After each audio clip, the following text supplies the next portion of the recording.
ay rated PG. Patnubay at gabay ng magulang ay kailangan sa mga batang manonood.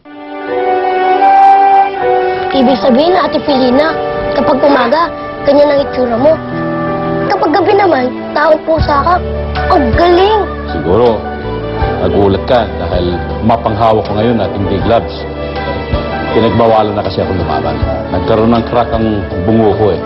Kaya, tinanggap ko na munang pagka-janitor dito. Kat buhay yung linya mo eh. Di matatahimik ang buhay ko. Unahin mo nang patahimiki si Lilia. Ligpit mo na siya. Kapag nakataligod ka, parang si Felina yung special friend ko. Sinabi na nga hindi siya si Felina. Hindi ko intensyon para mambastos. Kaya nga nagsusorry ako sa kanya eh. Huwag ka na mag-explica. Ikaw pala yung bastos eh. Kung gusto niyo mag-away, ayaw niyo magpapigil. Diyan kayo sa ring mag-away. Gusto na. Emilio, kailangan mo umalis, hindi ka titigilan ni Hugo.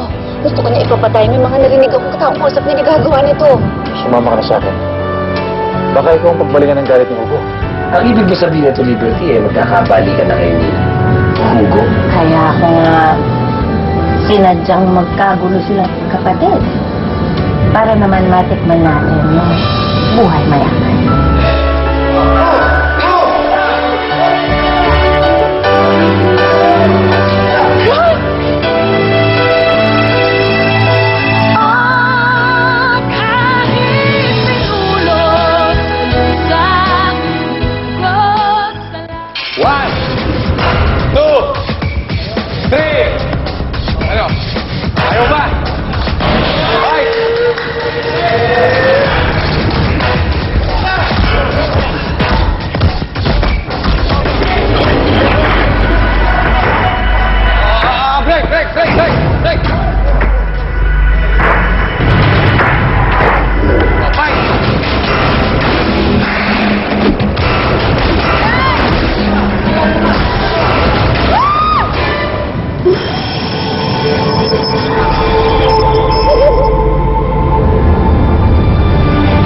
Gagawa ng lahat ng ito. Ano ba? Wala akong kinalaman sa sinasabi mo.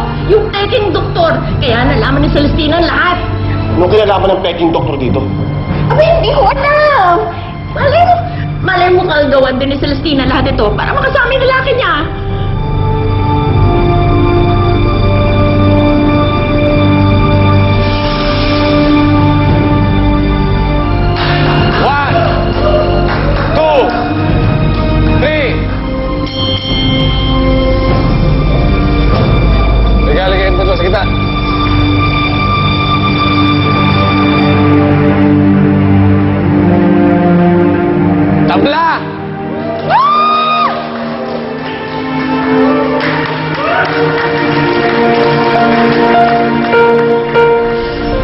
Pinapahanda ko na yung private jet na nasaka natin. Pinapasigaso ko rin kay Ted yung passport na gagamitin natin. Saan ba tayo pupunta, Emilio? Pinakamadaling pumunta sa Hong Kong. Pagkatapos, pwede tayong tumuloy ng Amerika o kaya sa Australia. Hindi ko akalaing darating ang araw na ito.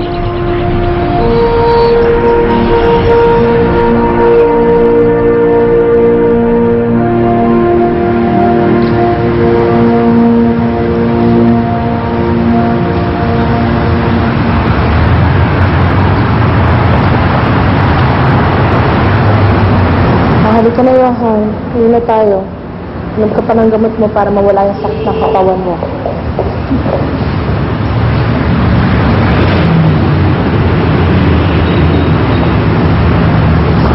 Sige na. Paalam na tatay mga rito. Mas magiging maganda ho ang kalagayan ni Raquel kung ang nanay niya ho ang mag-aalaga sa kanya. Aling tiga DSWD, ilang beses ko ba ulitin sa inyo? Hindi ko nga pamimigay si Rocky. Minor de edad po si Raquel. Nararapat po na dun ho siya sa poder ng kanyang ina. Huwag naman ho sana tayong umabot sa korte dahil lang ho dito. Alam mo, kahit na sinong huwes o abogado ang dalhin mo rito, hindi ko nga pamimigay si Rocky. Kaya ko siya bigyan ng magandang buhay at hindi niya kailangan ng tulong kahit kaninong tao. Mariko, hindi naman ho sa minamaliit po kayo. Pero di hamak po mas well provided for po si Raquel din sa piling ng kanyang ina. hindi naman ho kayang masuportahan ng pagja-janitor niyo po ang kinabukasan ho ng bata. Pagwawalis man ang trabaho ko ngayon, hindi matatapatan ng pera ang pagmamahal at pag-aaruga na ginagawa ko kay Rocky. Pera lang naman ang lamang niya sa akin. At ang pera yun, hindi naman kay Joyce kung hindi sa kabit niya.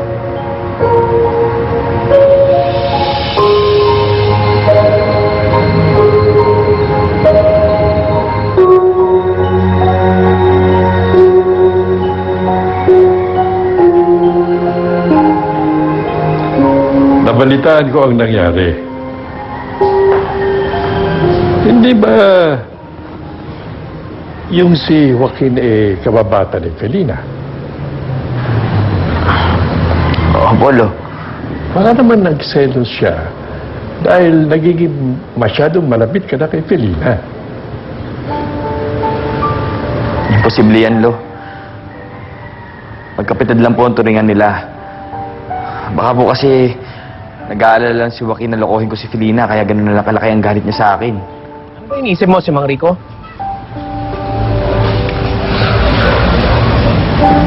Ngayon, at syempre, si Johan.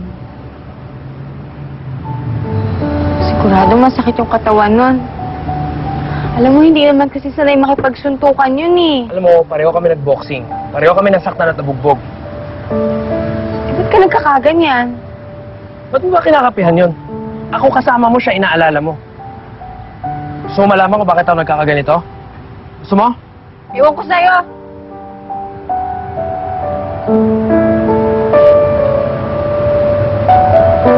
Nagsabi ka naman sa kanya. Hindi pa po. I'm just waiting for the right time. Ang pagmamahal, hindi naghihintay ng tamang panahon kung saan dumadating yun. Ikaw naman, nasa tamang edad ka na. Bakit hindi mo pa sabihin? Maliban lamang kung hindi ka pa sigurado sa nararamdaman mo. Sigurado na po ako, Lo. Mahal ko po si Felina. Ano pang hinihintay mo?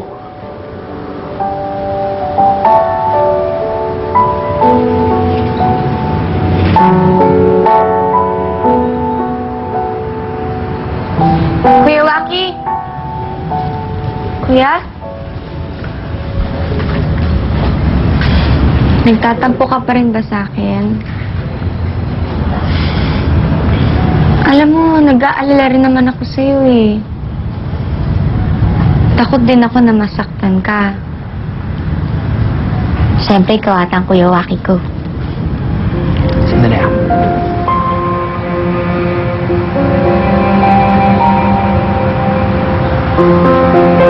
Ano ba yan?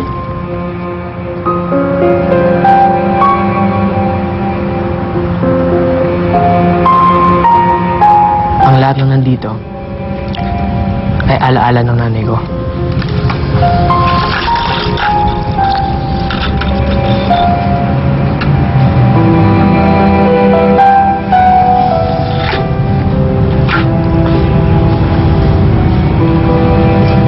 Pinangako ko sa nanay ko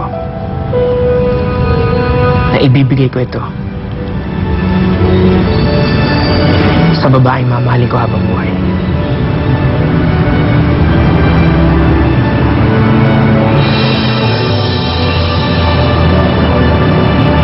Kaya binibigay ko sa'yo.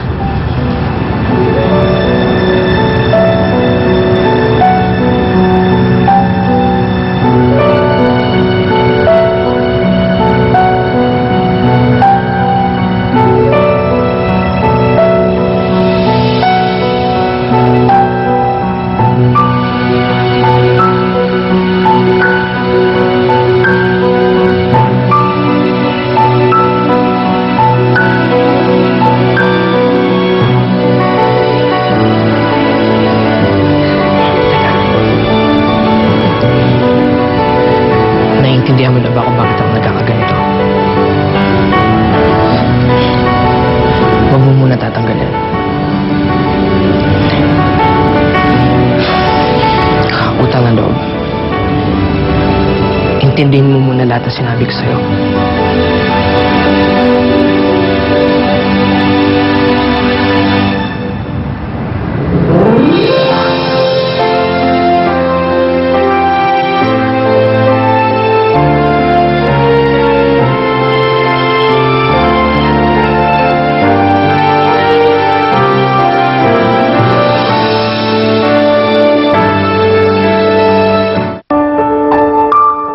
Don't go away, magbabalik